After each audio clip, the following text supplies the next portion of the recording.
ছোট ছোট বাচ্চাকে আমরা খাবার খাওয়াচ্ছি কি দিয়ে? হাতে একটা মোবাইল দিয়ে। কারণ মোবাইল ছাড়া সে খাবে না, এই জন্য কি আমি তার হাতে মোবাইল দিয়ে আমি তাকে খাওয়ালাম।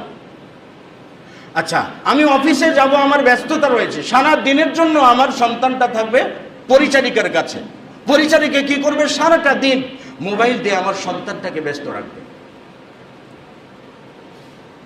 আপনার অফিস, সেটা আপনার উপরে আমানত। অফিসে আপনি কতটুকু দায়িত্ব পালন করছেন সেটা ভিন্ন বিষয়। কিন্তু অফিস করতে যেয়ে যখন আপনি আপনার সন্তানের উপর থেকে আপনার নিয়ন্ত্রণটাকে উঠে নিচ্ছেন, আপনার সন্তানের উপর থেকে যখন আপনার ভালোবাসা, স্নেহ, আদর, যত্ন, সময় দেওয়া সব কিছু উঠে নিচ্ছেন, তখন আপনার সন্তান তো আপনার কোনো দিন কমান্ড মানবে না। আমরা আমাদের যুব সমাজকে নষ্টই করেছি মা বাবারা।